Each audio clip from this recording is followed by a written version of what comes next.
Saya bisa melayani saudara, kita masih sedang berada dalam sebuah tema besar. Dan saya baru bahwa tema besar gereja ini, Glow Tamrin Bapak Ibu. Tema besar tahun ini adalah resilient atau sebuah daya tahan, sebuah kekuatan, sebuah keuletan. Alkitab mengatakan orang benar jatuh 7 kali tapi dia bangkit lagi. Bicara orang benar itu memiliki yang namanya kekuatan. Bukan karena dia hebat tapi karena Tuhan yang hebat. Di minggu pertama kita membahas mengenai resilient. Di minggu kedua kita membahas mengenai resilient identity atau identitas yang benar, yang kuat. Di minggu lalu kita membahas mengenai resilient mind atau pola pikir yang benar, yang sehat. Dan kita membahas mengenai depresi. Apa yang kita katakan mengenai depresi. Saudara yang ingin mendengar kembali saya bisa melihat ada di YouTube channel gereja ini. Dan di minggu keempat, Bapak dan Ibu saya beri judul Resilient Hope atau pengharapan yang resilient dengan tema besar kasih setia Tuhan menopang kamu selamanya. Kasih setia Tuhan menopang kamu selamanya. Tema, goal atau premis besar dari khotbah ini adalah saudara tetap memiliki pengharapan dalam tengah-tengah kehidupan yang saudara alami. Katakan amin.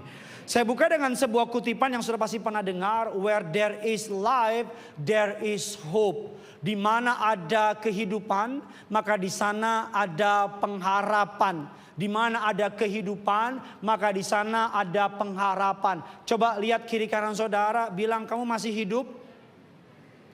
Bilang berarti masih ada pengharapan. Amin.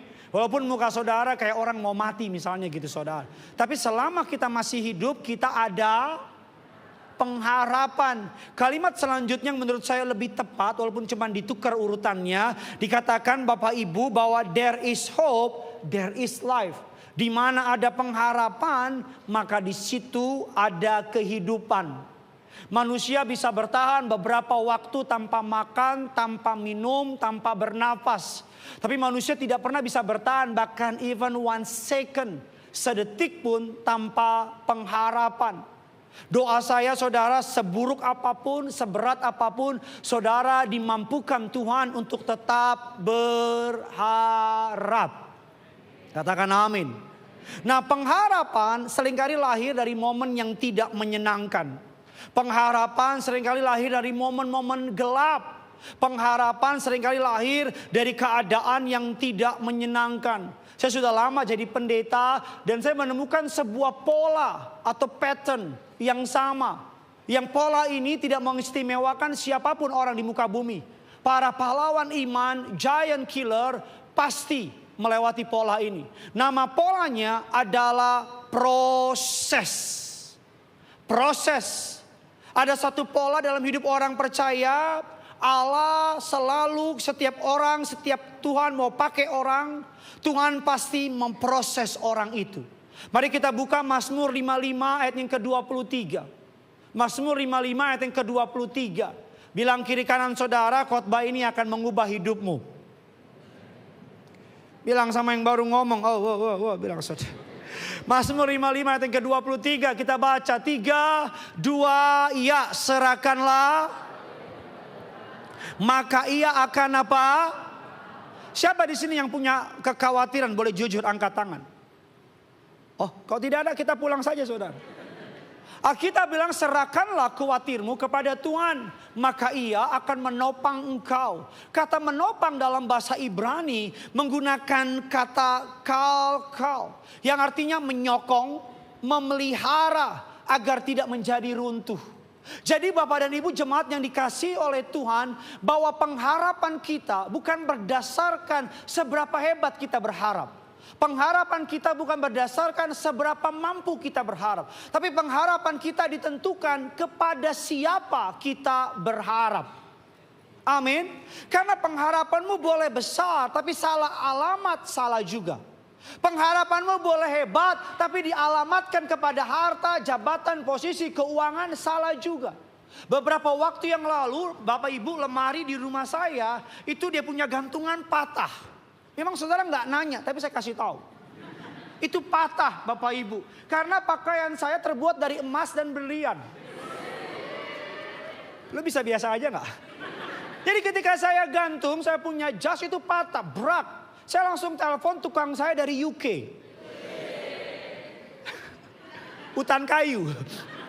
Tukang saya datang, tukang saya bilang gini, Pak ini kan dari besi, kok bisa patah sih?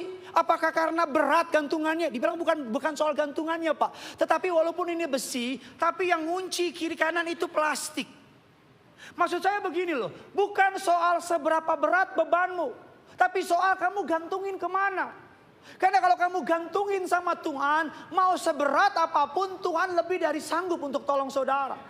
Tapi kalau kamu gantungin, ya tepuk tangan yuk.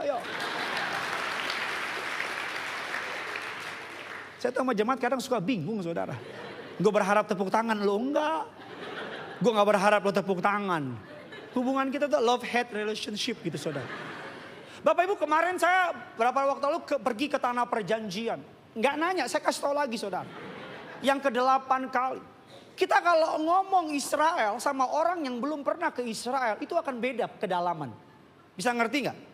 Kita kalau ngomong sama seseorang yang belum pernah ke tanah perjanjian, akan berbeda pemahamannya. Begitu juga kalau kita ngomong sama orang tentang Tuhan. Mereka yang belum pernah ngalamin Tuhan, sama mereka yang sudah ngalamin Tuhan, beda kedalamannya. Kalau makanya saya bisa lihat orang yang pulang bawa mukjizat atau nggak bawa mukjizat. Kelihatan dari mana? Dari caranya nyembah Tuhan. Kalau orang pernah ditolong Tuhan, angkat tangannya beda. WL belum suruh udah angkat tangan. Bahkan saking semangatnya, kadang-kadang angkat kaki dia. Bapak Ibu ketika kita nyanyi lagu, aku percaya Tuhanku. Ketinggian adanya. Dia angkat tangan. Dia nangis. Tapi sama orang yang gak pernah ditolong Tuhan. Nyanyi gini. Aku percaya Tuhanku dahsyat. Kau turun tangan. Ya. Mari kita akan belajar di sebuah tokoh di Alkitab namanya Elia. Bapak Ibu, Elia Bapak Ibu mengalami sebuah proses dari Tuhan. Yang pertama mari kita akan belajar pengharapan dari Elia. Bahwa pengharapan Elia, hope is firm in the process, not the outcome. Bahwa pengharapan atau pembentukan terjadi saat kita melewati lembah kekelaman. Elia, kita buka ayatnya 1 Raja-Raja 17 ayat 2 dan ketiga. Mari sama-sama kita baca 2 ayat ini. Glow, Tamrin Residen, 3, 2, iya. Pergilah di sebelah timur sungai. Sama-sama bilang sama saya, bersembunyi. Latar belakang dari ayat ini, Elia menghampiri Raja Ahab. Ahab itu adalah the wicked king, raja yang super jahat. Alkitab mengatakan raja yang paling jahat di Alkitab kurang lebih namanya Ahab. Ahab punya istri yang double, lebih jahat dari dia, namanya Isabel. Kalau kita nggak dapat yang kita inginin, Isabel. Sabar. Isabel ini jahatnya minta ampun. Saudara nggak usah dibikin, ada yang bikin Isabel. Isabel itu jahatnya minta ampun. Long story short, Elia datang sama Ahab ngomong gini, karena kamu jahat, maka selama 3,5 tahun tidak akan ada hujan. Ketika Elia baru ngomong sama Ahab, Elia disuruh Tuhan bersembunyi. Sama-sama bilang sama saya, bersembunyi. Tuhan tidak memberikan blueprint kepada Elia. Tuhan tidak kasih mapping kehidupan Elia. Tuhan cuma bilang sama Elia, bersembunyi. Dan faktanya para teologi sepakat bahwa Elia bersembunyi di Sungai Kerit 8 sampai 1 tahun. Bapak Ibu, Tuhan Elia akan melakukan perkara hebat, tapi Tuhan bawa Elia ke Sungai Kerit 1 tahun. Ngapain? Gak ngapa-ngapain. Cuman dealing sama Tuhan berdua. Bapak dan Ibu jemaat yang dikasihi oleh Tuhan, ada kalanya dalam hidup ini sebelum perkara besar terjadi, Tuhan akan bawa saudara ke tempat yang sepi. Tempat yang sepi bukan karena nggak ada penduduk, nggak ada orang, no. Tapi tempat yang sepi di sini adalah Sungai Kerit, di mana Allah memisahkan Elia dari temannya, Allah memisahkan Elia dari sahabatnya, dari komunitasnya, dari orang-orang di sekitarnya. Di Sungai Kerit lah Allah bentuk Elia. Allah nggak kasih tahu bahwa Sungai Kerit adalah sekolahnya, Gunung Karmel adalah panggungnya. Saya ulang lagi, Allah tidak kasih tahu sama Elia, dari sungai Kerit lah kamu nanti akan ke Gunung Karmel, mengalahkan 450 nabi Baal. Di sungai Kerit lah tempat Allah bentuk Elia, tempat Allah jaga Elia, tempat Allah proses Elia. Sama-sama bilang sama saya, sungai Kerit sekolahnya. Kurang semangat, sungai Kerit sekolahnya. Sama-sama bilang sama saya, Gunung Karmel adalah panggungnya. Tanpa sungai Kerit, Gunung Karmel akan menghancurkan Elia. Tanpa pembentukan di sungai Kerit, Gunung Karmel akan menakutkan bagi Elia. Selama 1 tahun, Elia dibentuk oleh Allah di sungai Kerit. Mungkin hari ini saudara, Allah sembunyikan Elia di sungai Kerit. Allah sembunyikan. Kalau saudara melihat patternnya, polanya. Semua pahlawan iman di Alkitab, giant killer. Polanya sama. Sebelum Tuhan memakai orang itu, Tuhan akan memisahkan orang itu dari sekitarnya, dari circle-nya. Mari kita lihat pola yang pertama. Abraham sebelum dipakai Tuhan. Allah memisahkan Abraham ke Kanaan. Tuhan pisahkan Abraham dari Ur Kasdim, dibawa ke Kanaan. Pola yang kedua kita lihat. Tuhan memisahkan Yusuf dari tadi. Dari apa Bambang? Dari saudara. Ini lama-lama gue darah tinggi khotbah di sini nih. Dari saudaranya. Allah pisahkan Yusuf dari saudara-saudaranya. Lihat, Allah pisahkan Abraham dari Ur Kasdim. Allah pisahkan Yusuf dari saudara-saudaranya. Lihat saudara, pola yang Tuhan pakai. Tuhan kalau mau pakai saudara dan saya, biasanya orang itu dilemahkan dahulu sama Tuhan. Saya ulang lagi, kalau Tuhan mau pakai orang, biasanya orang itu dilemahkan dahulu sama Tuhan. Di sungai Kerit lah, di mana nggak ada spotlight, nggak ada lampu, nggak ada yang lihat. Diam-diam Tuhan bentuk Elia. Mungkin hari ini kamu sedang berada di sungai Kerit. Kamu buat apa-apa kok gak viral. Bos gak notice. Orang tua gak notice. Bukan Tuhan marah sama kamu. Bukan Tuhan benci sama kamu. Bukan Tuhan hukum kamu. Tapi Tuhan sedang bawa kamu di sungai Kerit. Tuhan sedang bentuk kamu. Gunung Karmel banyak inceran orang. Orang pengen langsung ke Gunung Karmel. Puncak berhasil. Tapi tanpa sungai Kerit, Gunung Karmel akan membunuh Elia. Amin kek, apa kek.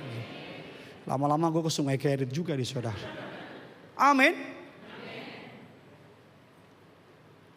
Bapak Ibu jemaat yang dikasih oleh Tuhan. Anugerah Allah bukan saja menghindarkan kita dari masalah. Tapi kadang-kadang anugerah Allah mengizinkan masalah terjadi. Tapi di tengah masalah, Dia pelihara kita. Saya ulang lagi, anugerah Allah bukan saja menstop masalah. Tapi seringkali Tuhan dalam anugerahnya, masalahnya tetap ada. Tapi di tengah masalah, Dia pelihara kita. Contoh, ada mobil jemaat, mobilnya ketabrak. Tuhan bisa gak stop mobil supaya gak tabrakan? Tuhan bisa gak? Oh bisa. Oh. Tuhan bisa nggak mobil itu nggak tabrakan? Bisa. Tapi Tuhan izinkan mobilnya tabrakan.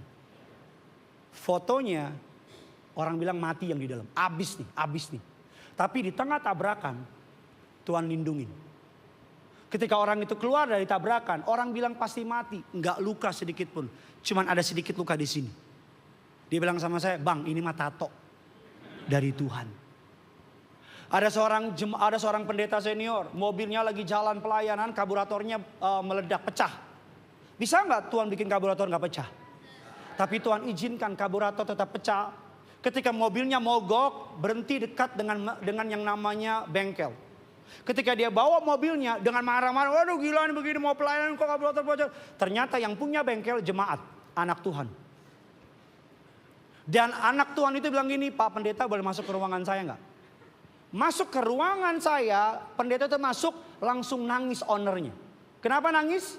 Karena kakinya keinjek. Khotbahku tergantung responmu. Dia nangis, saudara kenapa nangis? Karena tadi malam dia mau bunuh diri. Dia bilang, Tuhan kalau Tuhan sayang sama saya, kirim orang buat tolong saya. Tuhan izinkan beberapa hal terjadi dalam hidup kita. Kebakaran di gereja di London 1886. Ada sebuah gereja kebakar habis. Saya mau tanya, Tuhan bisa gak stop apinya? Bisa, tetapi Tuhan izinkan gereja itu kebakar habis. Ketika kebakar habis, gereja jemaat yang tadinya suam-suam kuku jadi benar-benar dalam tanda kutip terbakar. Mereka kumpulin dana, gereja dibangun ulang jauh lebih besar dari sebelumnya.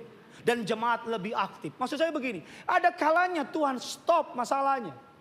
Tapi ada kalanya masalahnya tetap jalan. Tapi di tengah masalah Tuhan bela kamu. Tuhan tolong kamu. Tuhan pelihara kamu. Tepuk tangannya bisa lebih dahsyat dari ini. Saya berdoa sama Tuhan 2 tahun yang lalu. Stop Tuhan. Stop Tuhan. Tuhan bilang nyanda kote. Maju terus. Dapur perapian masuk. Tapi puji Tuhan. Walaupun tetap masuk. Sampai hari ini yang saudara lihat. Baik-baik aja. Bahkan orang bilang makin ganteng. Bisa nangkep maksud saya? Jadi kalau hari ini Tuhan gak stop masalahmu, jangan marah. Janjinya walaupun gak di stop, tapi dipelihara. Amin. Walaupun gak di stop, tapi dibela. Walaupun gak di stop, tapi ditolong. Amin. Pokoknya ujung-ujungnya orang benar pasti dibela Tuhan. Bapak dan Ibu, ada sebuah buku namanya Stress Inoculation. Buku ini adalah mengajarkan Bapak Ibu paparan kecil terhadap stres, membangun ketahanan terhadap stres besar. Buku ini mengajarkan kalau orang suka ngalamin masalah-masalah besar, masalah-masalah yang menghantam, menghajar, masa-masa sukar, maka orang itu akan siap untuk tantangan yang lebih besar. Buku ini mengajarkan bahwa sebagai contoh Bapak Ibu yang baru punya anak. Awal-awal dengar bayinya nangis stres, betul? Tapi lama-kelamaan jadi biasa. Karena udah sering. Atau dalam istilah latihan evakuasi kebakaran, fire drill. Itu suka bunyi kan tiba-tiba di kantor. Awalnya stres.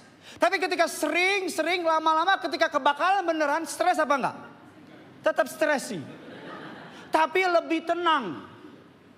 Saudara saya mau bilang kalau dari kecil kamu ngalamin tantangan demi tantangan. Masalah demi masalah. Kamu ngalamin keadaan yang tidak menyenangkan. Kamu mengalami penolakan. Kamu ngalamin hal-hal yang diperlakukan tidak baik. Dengar baik. Bukan Tuhan benci kamu. Tapi Tuhan sedang mempersiapkan kamu untuk sesuatu yang lebih besar. Karena tanpa Alkitab bilang Musa 40 tahun di padang gurun. Allah bawa Musa ke padang gurun. Dari istana nggak langsung mimpin bangsa Israel. Betul tidak? 40 tahun di padang gurun. Bisa kebayang gak kalau dari istana Musa langsung pimpin orang Israel 2 juta orang ke padang gurun. Saya yakin hari pertama Musa akan resign. Musa akan bilang sama Tuhan, Tuhan gila nih gila. Betul gak? Dari kecil hidup saya gak mudah Bapak Ibu. Kecil jualan koran, jualan es. Sekolah harus kerja dulu baru sekolah. Pokoknya gak mudah aja. Ngadepin checkpoint demi checkpoint. Saya gak tahu kenapa. Tapi sekarang saya ngerti. Karena Tuhan siapin saya jadi gembala. Kalau tanpa itu saya jadi gembala. Dari kecil saya ngadepin masalah yang cukup berat. Cukup berat. Ketika 2 tahun lalu dihantam oleh badai kehidupan. Puji Tuhan. Kalau gak disiapin dari awal. Mungkin pendeta saudara, sekarang gini khotbahnya.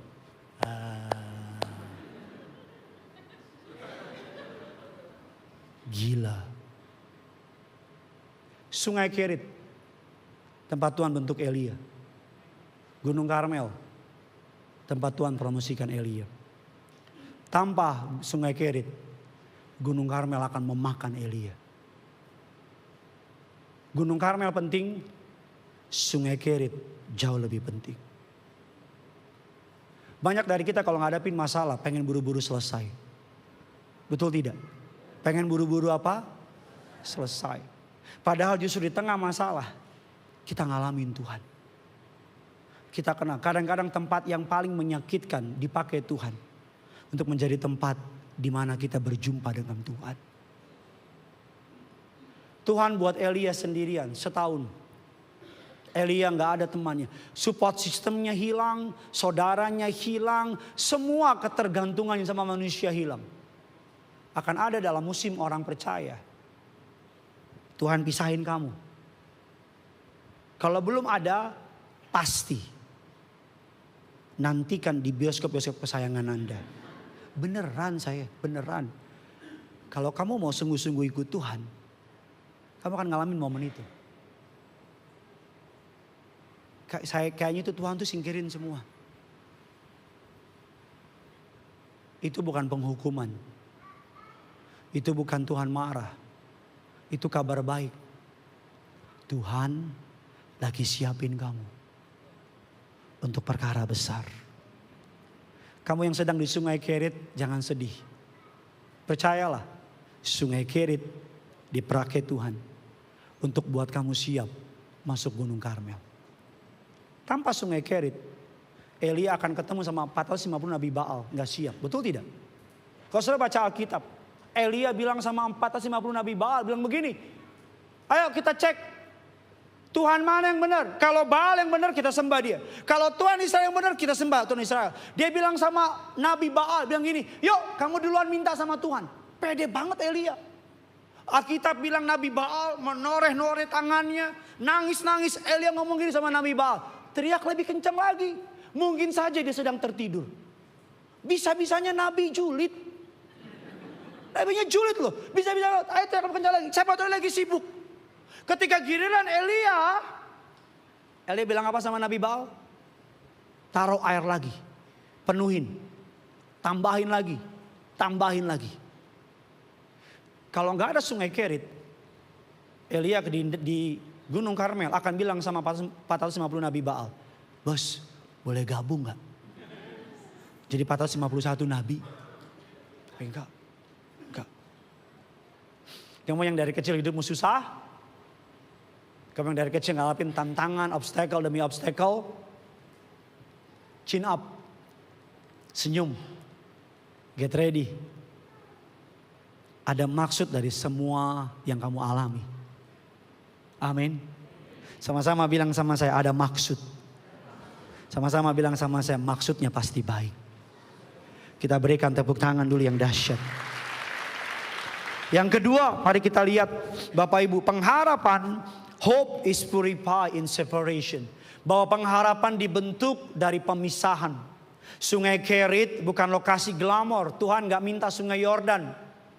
Sungai Yordan lebih besar, lebih terkenal. Tapi Tuhan taruh Sungai Kerit. Mungkin saya baru dengar kata Sungai Kerit sekarang. Kita lebih sering dengar sungai. Kadang-kadang Tuhan pakai tempat yang gak dikenal orang. Kadang-kadang Tuhan pakai tempat yang orang gak perhitungkan. Ketika mereka bilang Yesus orang Nazaret, itu bukan sebuah pujian, itu sebuah hinaan. Karena Nazaret adalah kota kecil. Nazaret adalah kota yang tidak ada orang besar lahir dari sana. Makanya Nathanael murid Yesus bilang gini, mungkinkah hal besar terjadi dari Nazaret? Tuhan memilih Sungai Kerit untuk membentuk Elia. Walaupun tidak dikenal kota itu, sungai itu. Jadi kalau hari ini kamu tidak dikenal, tidak dianggap, puji Tuhan. Tuhan sedang memakai kamu untuk perkara besar. Yang kedua, kata kerit dalam bahasa Ibrani artinya adalah karat. Karat artinya memotong. Karat artinya mengiris.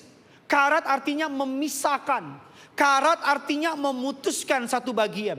Jadi ketika Tuhan membawa Elia ke Sungai Kerit, bukan untuk kenyamanan Elia. Tapi Tuhan membawa Elia ke Sungai Kerit untuk memotong Elia. Apa yang dipotong? Egonya dipotong. Apa yang dipotong? Ambisinya dipotong. Apa yang dipotong? Ketergantungannya sama manusia dipotong. Apa yang dipotong? Hanya Tuhan saja yang dapat diharapkan oleh Elia pada masa itu. Amin. Bapak Ibu, saya ulang sekali lagi perkataan saya. Saya percaya ini kalimat dari Tuhan. Dengar baik perkataan saya, I speak to your spirit. Akan ada dalam momen orang percaya hidup kamu seakan-akan Tuhan gak jawab, Tuhan gak dengar, Tuhan gak peduli. But don't worry, jangan kecil hati. Jangan kecil hati. Bukan Tuhan gak peduli sama kamu. Tetapi akan ada masa tergelap dalam hidup orang percaya. Tapi kabar baiknya saya mau tanya. Bintang itu paling terang pagi atau malam? Pagi atau malam? Jadi di saat paling tergelap dalam hidupmu, terang Tuhan akan menerangi kamu. Amin. Kalau mau tepuk tangan silakan mau tepuk tangan. Di saat paling gelap, mau bilang no hope. Tuhan lagi potong. Tuhan lagi pangkas. Coba deh sekali-sekali doa begini. Karena saya pernah lakukan itu. Doa begini. Tuhan, masuk tahun yang baru. Persahabatan bukan bagi kepompong ya. Saya sudah mau nyanyi kan. Teman, bisnis, kolega, apapun yang bukan dari Tuhan. Pisahkan aku di tahun 2026. And you will be shocked. Karena kau akan kaget. Yang kau kira best friend forever. Tuhan pisahkan. Banyak orang berteman. Cuman satu arah. Tapi bukan satu tujuan. Saya ulang lagi ya. Banyak orang bisnis, berteman, bergaul. Cuman karena satu. Tapi bukan satu. Ngerti gak bedanya? Arahnya sama-sama ke Tamres. Yang satu ibadah. Yang satu belanja. Kamu jangan heran. Hidupmu hari ini teman di sekitar kamu. Cuma satu tujuan. Cuma satu arah. Bukan satu tujuan. Coba doa kayak gitu deh. Siap-siap. Tahun depan kamu akan sakit. Sakit banget. Bahasa Ibraninya bilang acit nai. Sakit banget. Tapi puji Tuhan. Di sekitarmu orang-orang yang benar-benar tulus sama kamu. Kalau nggak berani, beraniin. Kalau nggak berani lagi, beraniin. Kamu akan lihat nanti. Tuhan pisahin. Kalau Tuhan udah mulai pisahin, jangan marah-marah. Kamsya sama Tuhan. Kenapa? Abis itu yang toksik, yang gak benar, yang gak jujur, yang ke depan akan jahat sama kamu, akan hilang. Sisanya yang benar-benar dari Tuhan. Saudara mau melakukan itu apa enggak? None of my business. Tapi kalau kamu pengen hidupmu lebih enteng, pengen dikelilingi orang-orang yang benar, doa kayak gitu. Saudara akan melihat di bioskop-bioskop kesayangan Anda. Tuhan mulai pisahin. Bapak Ibu, kita perlu mengerti bahwa pengharapan sejati hanya bisa berdiri pada sesuatu yang tetap, kokoh, dan tidak berubah. Sama-sama bilang sama saya, tetap, kokoh, dan tidak berubah. Harta berubah nggak? Manusia berubah nggak? Koneksi berubah nggak? Jadi siapa yang tetap, kokoh, dan tidak berubah? Siapa? Tuhan, Allah. Mari kita melihat dalam Kejadian 15 ayat yang ke-17. Mengapa kita perlu menaruh harapan kita sama Tuhan. Sambil saya undang pemain harapan. Pemain keyboard, Bro Yosia. Mari kita baca ayat ini 15, 17 dan 18. 3, 2, iya.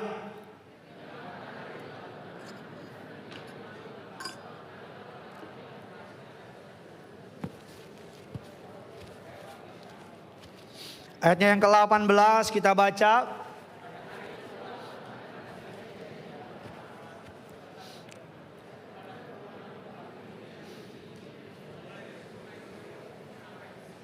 Saya bisa melihat saya ke depan. Allah membuat perjanjian dengan Abraham.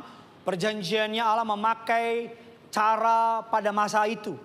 Caranya adalah Bapak Ibu, Allah pada masa itu orang kalau membuat covenant, membuat perjanjian, orang akan memotong misalnya domba, dipotong 2 dan ditaruh di kiri di kanan. Di tengah-tengah darah akan mengalir. Kalau dia potong sapi, ada gambarnya, di darah dipotong 2, darah akan mengalir. Kalau dia potong lagi binatang yang lain, dipotong 2, darah akan mengalir. Dan orang yang membuat covenant akan berjalan di tengah itu dua-duanya. Dan mereka akan ngomong begini, demikianlah Tuhan membuat kami kalau kami tidak mentaati covenant itu. Artinya apa? Akan dipotong dua. Bisa ngerti sampai di sini? Bapak Ibu, ini konsep pada masa itu kalau orang buat covenant. Tapi yang menarik seharusnya yang berjalan di tengahnya adalah Abraham dan Allah. Tapi yang menarik dalam Alkitab dibacakan bahwa Abraham dibuat Allah tertidur. Kata tertidur yang sama dipakai oleh kata Allah membuat Adam tertidur. Kenapa Allah membuat Adam tertidur? Kalau Allah sedang membangun seorang wanita. Dalam bahasa aslinya adalah penolong. Bu, sekedar pengingat bu. Kamu itu penolong. Bukan perongrong. Dan juga bukan penodong. Sekedar pengingat bu. Bapak Ibu, Alkitab mengatakan bahwa harusnya Bapak Ibu, Abraham bangun berjalan. Tapi menarik, Alkitab mencatat bahwa Abraham tertidur. Dan yang menjalan adalah sulu api di tengah-tengah itu. Tadi saya bilang apa, pengharapan harus dibangun di atas dasar yang tetap, kokoh, tidak berubah. Ini dasar Kristen loh Bapak Ibu. Inilah inti dari kekristenan. Bahwa inti dari kekristenan, pengharapan kita dibangun atas karakter Allah. Bukan kapasitas manusia. Perjanjian kita dengan Allah bukan berdasarkan ketaatan Abraham. Bukan berdasarkan performa Abraham. Bukan berdasarkan kapasitas, kemampuan dan kesetiaan Abraham. Tapi perjanjian kita dengan Allah adalah berdasarkan kesetiaan Tuhan. Kekristenan bukan prestasi, tapi relasi. Agama adalah soal kebaikanmu menarik perhatian Tuhan. Itu agama. Tapi kekristenan adalah Allah terlebih dahulu tertarik sama kamu. Amin. Agama adalah manusia berusaha menyenangkan Tuhan. Tetapi kekristenan adalah Yesus datang ke dunia, mati bagi saudara dan saya supaya Bapa disenangkan oleh kita. Karena kematiannya. Dari kebenaran ini saya mendapat sebuah kesimpulan. Maafkan perkataan saya. Mungkin sedikit kasar. Tapi ini sebuah my standing point. Maafkan perkataan saya. Dari kebenaran ini kita mengerti bahwa kesetiaan Tuhan tidak bergantung berdasarkan performa kita. Tapi bergantung berdasarkan karakter Tuhan. Jadi kalau ada orang di sini yang pernah gagal, jatuh dalam dosa. Mungkin orang itu mohon maaf brengseknya minta ampun. Tapi kalau orang itu mau berharap sama Tuhan, masih ada harapan buat orang itu. Kalau di sini ada orang mohon maaf mucikari, drug dealer, saya tidak melegalkan dosanya. Saya tidak membenarkan dosanya. Tapi kalau ada orang di sini yang penjahat, jahatnya minta ampun dan kalau dia mau doa dia bilang gini, Tuhan, aku masih layak nggak sih? Memang dari awalnya kita nggak layak. Termasuk yang pegang mic. Tapi kita dilayakkan. Tuhan, aku masih pantas sih. Pantas apa enggak sih? Memang dari awal kita enggak pantas. Tapi pantas-pantasin. Kebenaran ini harusnya menenangkan hatimu. Ingat ini. Bahwa bukan berdasarkan kebaikanmu. Tapi kebaikan Tuhan. Jadi anytime kamu mau bertobat. Sehancur apapun masa lalumu, kamu masih punya kesempatan. Yang ketiga, yang terakhir, 3 janji pengharapan Allah. Yang pertama adalah sustaining hope. Pengharapan yang menopang. 1 Raja-Raja 17 ayat yang ke-14. Kita baca sama-sama. 3, 2, iya. Engkau dapat minum dari sungai itu. Stop sampai di situ. Di tengah kekeringan. Cuman sungai Kerit yang gak kering. Kenapa? Tuhan topang Elia. Pak Bu, jangan percaya omongan orang zaman lagi susah. Memang zaman lagi susah. Tapi Tuhan tahu merawat anak-anaknya. Amin. Jangan memang zaman lagi susah Pak Pendeta. Memang di mana-mana sepi. Biar semua yang tidak mengenal Allah berkata itu. Tapi tidak dengan kamu. Amin. Di seluruh Israel kering. Cuman di sungai Kerit ada air. Untuk siapa? Elia. Tahun depan orang mau bilang apapun, susah, berat, boleh kejadian di seluruh semua. Tapi tidak terjadi di rumah Tuhan. Karena Allah sanggup merawat orang-orang pilihan. Dunia boleh resesi, kita resepsi. Yang kedua, surprising hope. Pengharapan yang muncul melalui kejutan dari Allah. Kita baca lagi 1 Raja-Raja 7 ayat yang keempat. Engkau dapat minum dari sungai itu. Dan burung-burung gagak. Kita baca yuk. Dan burung-burung apa? Telah apa? Kuperintahkan untuk apa Bapak Ibu? Memberi makan kamu di sana. Kadang-kadang yang membuat pengharapan kita hilang bukan karena penderitaan atau masalah. Tapi membuat pengharapan kita hilang karena kita udah nggak lagi melihat kemungkinan apapun. Kita ngerasa udah mentok. Kita ngerasa Tuhan gak mungkin tolong. Itulah pengharapan kita hilang. Tapi kabar baiknya Tuhan ahlinya membuat segala sesuatu yang tidak mungkin jadi mungkin. Bapak Ibu, Tuhan memakai burung gagak yang terkenal reckless. Burung gagak adalah burung yang paling susah diatur. Ingat kisah Nabi Bahtera Nuh. Nuh melempar burung gagak tak kembali lagi. Burung gagak adalah burung yang tidak mengurus anaknya. Burung gagak adalah burung yang suka ngambil makanan burung yang lain. Tetapi Tuhan memakai kejutan kepada yang namanya Elia. Tuhan gak pakai kalau jatuh malu. Kalau pakai burung merpati kita ngerti. Betul gak? Kalau pakai burung beo kita ngerti. Tapi Tuhan pakai burung gagak. Apa makanan burung gagak Bapak Ibu? Daging. Jangan bilang babi, belum ada waktu itu. Daging. Tapi selama 1 tahun burung gagak tiap hari gak pernah terlambat. Kuak, kuak, kuak. Ayo belajar taat sama pendeta. Ayo Glo Tamrin jam 4 sama-sama 3, 2, 1. Nih, mau lihat mukjizat nggak? Mau lihat mukjizat nggak? Gimana bisa taat sama Tuhan yang nggak kelihatan, sama pendeta yang kelihatan nggak taat? 3, 2, 1, ya. Udah nggak ada mukjizat. Kuak, kuak. Saudara kalau lagi stres ulangin. Kuak. 2 kemungkinan. Pertama saudara ketawa. Kedua orang bilang saudara gila. Burung gagak bos. Kuak, kuak, kuak. Burung gagak mungkin stres. Kenapa? Gua kata burung gagak. Gagak bos. Kejutan. Saya mungkin mikir Elia mungkin kaget kan. Elia bilang kok burung gagak sih. Yang makanannya daging. Siapa yang berani percaya sebelum tahun ini berakhir? Ada kejutan yang manis dari Tuhan. Saya ulang lagi. Saya nggak mau orang punya iman ikut-ikutan. Hanya yang berani percaya. Siapa yang berani percaya sebelum tahun ini berakhir? Sama seperti Tuhan mengejutkan Elia dengan burung gagak. Tuhan yang menolong Elia sanggup juga kasih kejutan buat saudara di tahun ini. Yuk, sama-sama angkat tangan kananmu.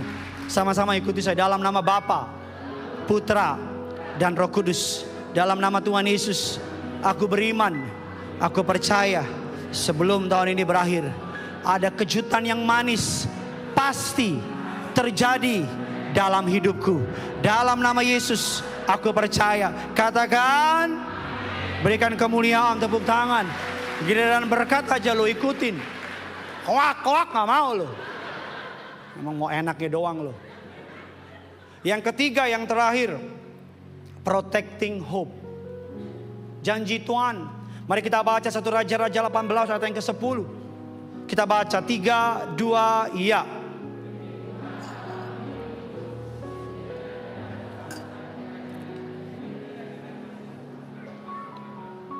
Dan apabila maka ia apa? Bahwa engkau apa? Bapak Ibu, Ahab itu benci banget sama Elia. Benci aku. Benci banget. Karena Ahab berpikir Elia lah yang menyebabkan famine atau bencana. Ahab berpikir kalau Elia mati maka berhenti kekeringan. Ahab mencari Elia ke seluruh tempat. Elia baru tahu Ahab mencari dia ketika dia keluar dari sungai Kerit. Pak Bu, akan ada momen dalam hidup saudara ngomong begini. Orang ngomong gini, lu tahu nggak? Berapa waktu yang lalu bos tuh mau pecat lu. Udah tanda tangan suratnya. Terus dia bilang, kok gak jadi dipecat? Gue gak tahu. Berubah tiba-tiba dia. Akan ada momen gini, lu tahu nggak? Itu orang mau jatuhin lu. Lu kok gak jadi? Kok malah deket sama gue? Gue juga gak tahu. Itu orang tiba-tiba berubah sama lu. Kalau mata rohani kita dibuka sama Tuhan, kita akan banyak melihat loh. Perlindungan-perlindungan yang kita gak bilang terima kasih. Mungkin kamu lagi naik mobil, lagi marah sama Tuhan.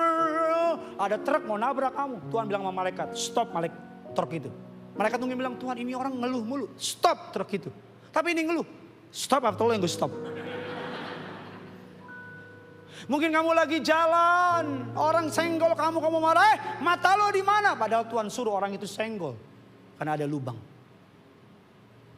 Saya yakin kalau Tuhan kasih lihat semua perlindungannya dalam hidup kita, kita nggak akan berani ngeluh sama Tuhan.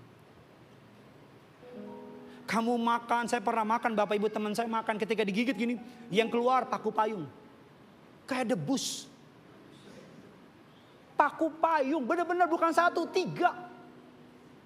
Tapi ketika makan, makanya makan doa dulu. Kalau nggak doa bisa payung yang masuk situ. Saya tutup dengan ini. Saya punya abang, punya anak namanya Samuel. Samuel Simanjuntak. Suatu hari dia panas, sakit panas. Dibawa ke rumah sakit. Dikasih obat, ditebus di apotek. Obatnya dikasih, dibawa pulang. Hari itu menurut abang saya sama kakak saya, mereka dibikin sibuk sama yang lain. Gak sempat kasih obat sama anaknya. Pagi-pagi ketika abang saya keluar rumah jam 7, jam setengah 7 ada 3 orang depan rumahnya. 2 apoteker, 1 dokter. Dan kalimat pertanyaan ngomong sama abang saya, Pak mohon maaf obatnya udah diminum belum? Abang saya tanya kenapa? Pak udah diminum belum? Kenapa? Udah diminum belum? Dibawa masuk ke dalam. Dokter bilang gini, Pak kami minta maaf Pak, tolong jangan viralin Pak. Sampai apotekernya maaf. Ada 2 orang hari itu sakit dengan nama yang sama.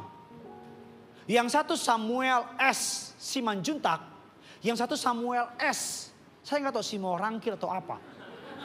Yang satu 2 tahun demam. Yang satu 57 tahun. Penyakit berat. Bisa kebayang nggak kalau obat batuk dikasih penyakit berat? Dia akan bilang, kok nggak kerasa obatnya?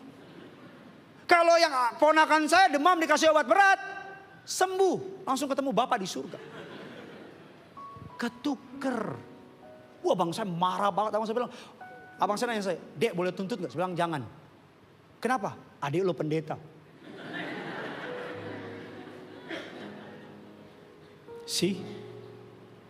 Sedekat itu kita sama maut. Protecting hope. Tapi kalau kita dibukakan mata kita nih. Ada banyak hal tuh yang harusnya celaka.